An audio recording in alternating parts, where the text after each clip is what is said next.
അത് അവര് തീരുമാനിക്കേണ്ടതല്ലേ. മുത്തശ്ശിക്ക് എങ്ങനെ ഉറപ്പ് വരാൻ പറ്റുക? അതാ പറഞ്ഞത്, വിവാഹം പാടില്ലാന്ന്. മേപ്പാടം പറഞ്ഞതിന്റെ അർത്ഥം ഇപ്പൊ നിനക്ക് പിടികിട്ടിയ? പേരിനൊരു വിവാഹവും കഴിച്ച് പെണ്ണിനെയും കെട്ടി എഴുന്നള്ളിച്ച് വേണമെങ്കിൽ നടന്നോ. ഇവിടെ ആർക്കും ഒരു വിരോധമില്ല. വേണ്ട ഉണ്ണി, വിവാഹം കഴിച്ചില്ലെങ്കിൽ കഴിച്ചില്ലെന്നേ ഉള്ളൂ. പട്ടിണി കിടക്കുന്നവന്റെ മുമ്പിൽ പാൽപ്പായസം കൊണ്ടുവച്ചിട്ട് അത് കഴിക്കാൻ പാടില്ല, വേണമെങ്കിൽ നോക്കിക്കൊണ്ടിരുന്നു എന്ന് പറഞ്ഞാല് അതിന്റെ വിഷമം ഭയങ്കര.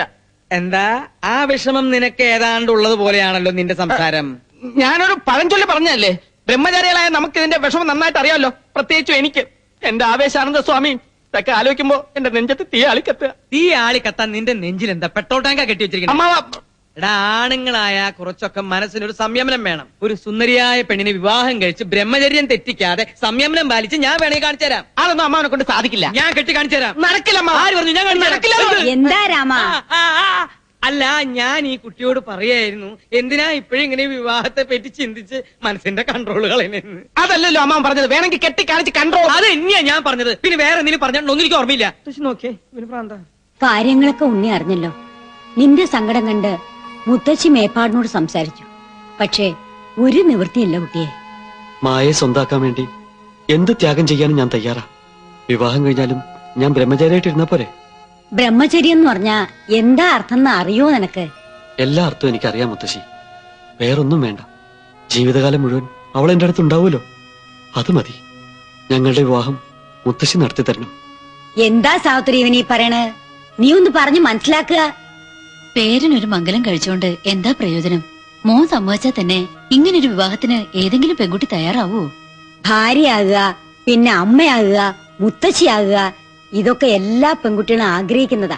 അതൊക്കെ വേണ്ടെന്ന് വെച്ച് നിന്റെ കൂടെ ജീവിക്കാൻ ആ കുട്ടി തയ്യാറാവൂ? തയ്യാറാകും.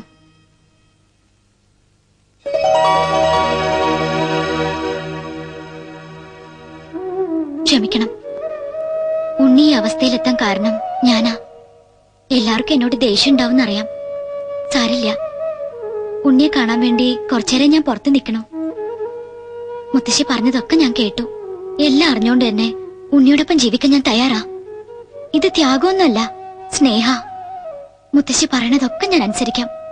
തറവാടിന്റെ രക്ഷയ്ക്ക് വേണ്ടി, ഉണ്ണിയുടെ ഭാര്യയാകാൻ വേണ്ടി ജീവിതകാലം മുഴുവൻ ഞാൻ അമ്മയാകാതിരിക്കാം. ബ്രഹ്മചര്യം കാത്തു സൂക്ഷിക്കാം. പക്ഷേ ഞങ്ങളോട് അകന്നു പോകാൻ മാത്രം മുത്തശ്ശി പറയരുത്. ഇനിയും മുത്തശ്ശിക്ക് സമ്മതിച്ചൂടെ? മോളുടെ പേരെന്താ? മായ. മായമോളി പറഞ്ഞതൊക്കെ സത്യമാണോ? സത്യമാണെങ്കിൽ തന്നെ മോളുടെ വീട്ടുകാർ ഇതിന് സമ്മതിക്കോ? എന്റെ ആഗ്രഹത്തിനെതിരായി വീട്ടിലൊന്നും പറയില്ല. നീ ഞങ്ങളെ തോൽപ്പിച്ചു കളഞ്ഞിരിക്കുന്ന കുട്ടിയെ. നിങ്ങളുടെ സ്നേഹം മനസ്സിലാക്കാൻ ഈ മുത്തശ്ശിക്ക് കഴിഞ്ഞില്ല. എല്ലാം ഇനി ഈശ്വര കൽപ്പിതം പോലെ വരട്ടെ. രാമ, ഉടനെ എന്നെ ഈ കുട്ടിയുടെ കാരണവന്മാരെ കണ്ട് സംസാരിച്ച് കാര്യങ്ങൾ തീരുമാനിച്ചോളൂ. പിന്നെ ഇത് തന്നെയാണോ വീടെന്ന് എനിക്ക് ബലമായ സംശയം. ആൽത്തറ കഴിഞ്ഞ് ഇടതുവശത്തെ മൂന്നാമത്തെ വീടെന്നല്ലേ പറഞ്ഞേ? അതെ. ഇതിനു മുമ്പ് നീ വേറെ മൂന്നാമത്തെ വീട് കണ്ടാ? ഇല്ല, അതാ പറഞ്ഞത് ഇത് തന്നെയാണ് വീടെന്ന് എനിക്ക് ബലമായ വിശ്വാസം ഉണ്ടെന്ന്. ഓ, ഈ പൊട്ടൻ പൊട്ടൻ എന്ന് പറയുന്നത് കമ്പും മുഴയൊന്നല്ല, ഇവൻ തന്നെ. ഇവിടെ ആരുമില്ലേ? ഞങ്ങള് ഉണ്ണിയുടെ വീട്ടിൽ നിന്ന് വരിക. ഞാൻ ഉണ്ണിയുടെ അമ്മാവൻ, ഇയാൾ ഉണ്ണിയുടെ ചേട്ടൻ. നമ്മളാരാ? നമ്മളാരാണെന്നല്ലേ ഇപ്പൊ പറഞ്ഞത്? അതല്ല, ഇദ്ദേഹം ആരാണെന്ന്. ഞാനോ?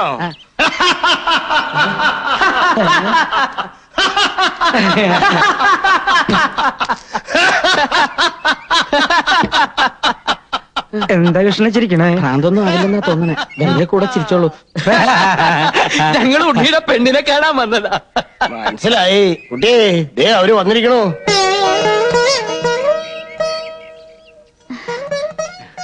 ആവൂ, ഇപ്പഴാ സമാധാനായി. മുത്തശ്ശനാ, അനുഗ്രഹവും അനുവാദമൊക്കെ വാങ്ങാൻ എനിക്ക് വേറെ ആരുമില്ല. കുട്ടിയുടെ ആഗ്രഹങ്ങൾ പൂർത്തീകരിച്ച് കാണുന്നതിൽ എനിക്ക് സന്തോഷമേ ഉള്ളൂ. വർഷങ്ങളോളം നിലനിന്നിരുന്ന ആചാരം തെറ്റിച്ചോണ്ടാ ഈ വിവാഹം നടക്കാൻ പോണേ. അതുകൊണ്ട് വിധിപ്രകാരമുള്ള കർമ്മങ്ങളൊന്നും ഇല്ലാതെ രജിസ്റ്റർ ഓഫീസിൽ വെച്ച് നടത്താന്നാ വിചാരിക്കണേ. എനിക്ക് യാതൊരു വിരോധമില്ല. അങ്ങനെയെങ്കില് ഏറ്റവും അടുത്ത ദിവസം തന്നെ ഇവരുടെ വിവാഹം കൂടെ നടത്തിക്കളയാം.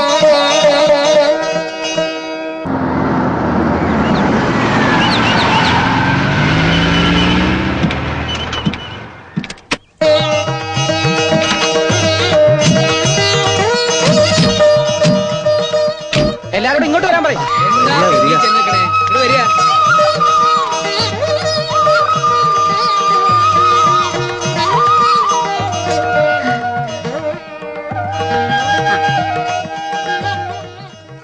ആദ്യം സ്വാമികളുടെ അനുഗ്രഹം വാങ്ങിക്കൊള്ളൂ.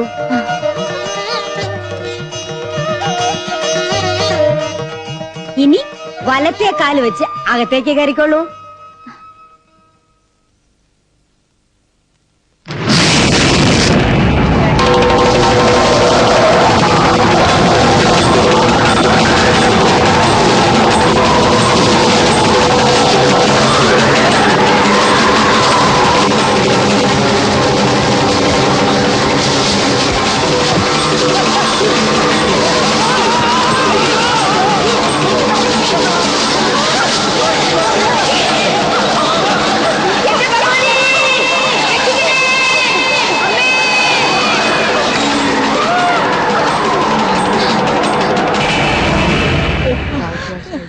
ആചാരങ്ങൾ തെറ്റിച്ചതിന്റെ ശിക്ഷയാണോ?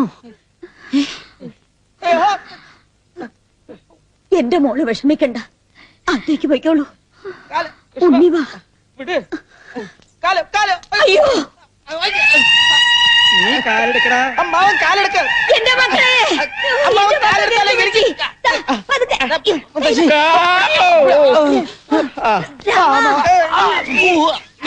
എന്റെ ഭഗവതി, എന്താ ഇത്?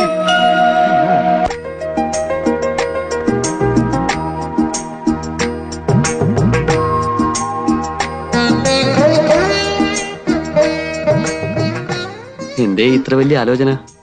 എല്ലാം എന്റെ ആഗ്രഹം പോലെ നടന്നല്ലോ. ഉണ്ണിപ്പോ എന്റെ സ്വന്തമായില്ലേ? എനിക്ക് വിശ്വസിക്കാനാവണില്ല. വിശ്വസിച്ചോളൂ, ഈ ഉണ്ണി മായക്ക് എന്നും സ്വന്തമായിരിക്കും. ഈ മുഖം, ഈ സ്നേഹം എന്നെ വല്ലാതെ അങ്ങ് കീഴ്പ്പെടുത്തി കളഞ്ഞില്ലേ? ഇനി നമ്മൾ മരണം കൊണ്ടേ അകലുകയുള്ളൂ. അടുത്ത ജന്മത്തിലും ഉണ്ണി എന്റേതായിരിക്കണമെന്ന് എന്റെ പ്രാർത്ഥന. കൈവിട. തൊട്ടുള്ള കളിയൊന്നും വേണ്ട മക്കളെ. നിങ്ങൾ മുത്തശ്ശിക്ക് കൊടുത്ത വാക്കൊന്നും ഇവിടെ ആരും മറന്നിട്ടില്ല. വിവാഹം കഴിഞ്ഞതിന് ശേഷം എല്ലാവരുടെയും കണ്ണു വെട്ടിച്ച് ഇവിടെ എന്തും ആകാമെന്നാണ് നിങ്ങളുടെ വിചാരമെങ്കിൽ ആ പൂതി അങ്ങോട്ട് മനസ്സിൽ വെച്ചാൽ മതി. ഇന്നു മുതൽ നീ ബ്രഹ്മചര്യം തെറ്റിക്കുന്നുണ്ടോ നോക്കാൻ മുത്തശ്ശി എന്നെ ചുമതലപ്പെടുത്തിയിരിക്കുക.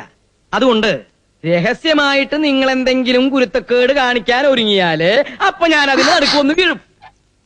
എന്ന് വെച്ചാ ഒന്നും ഞാൻ സമ്മതിക്കില്ല.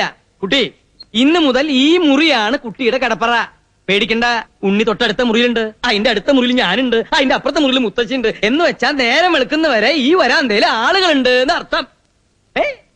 എന്തിനാ ഉണ്ണി ഇങ്ങനെ വെറുതെ നോക്കി വെള്ളം ഇറക്കണേ?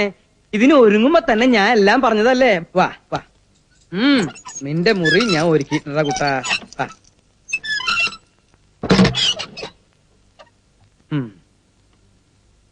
ഇന്ന് നിങ്ങളുടെ ആദ്യ രാത്രിയാണല്ലേ? അതെ. മുത്തശ്ശി എന്തൊക്കെ ചുമതലകൾ എന്നെ ഏൽപ്പിച്ചാലും എന്നിലൊരു മനുഷ്യനുണ്ട്.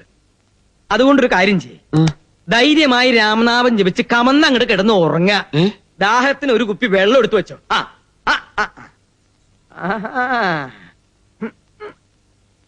നോക്കണ്ട, നിന്നെപ്പോലുള്ള ചെറുപ്പക്കാര് ചിലപ്പോ ജനലും പൊളിച്ച് അപ്പുറത്ത് കയറിന്ന് വരും. എന്താണാവോ?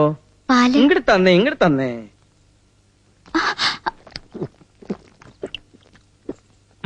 പഴി വെക്ക്. ഇനി കുട്ടി ധൈര്യമായിട്ട് കിടന്നുറങ്ങിക്കോളൂ. Good night. അമ്മാവാ, മിഴിച്ചു നിൽക്കാണ്ട് പോയി കിടന്നുറങ്ങണ.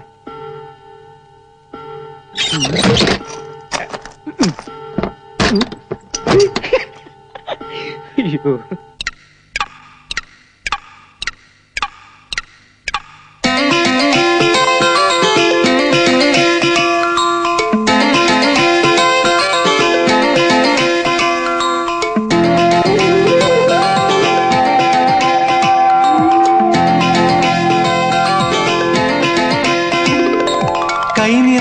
സ്നേഹവുമായി നിന്നെ തേടി വന്നു. ഈ ജന്മം ഞാൻ തന്നു, മോഹപ്പൂക്കൾ തന്നു ചൂടുവാൻ.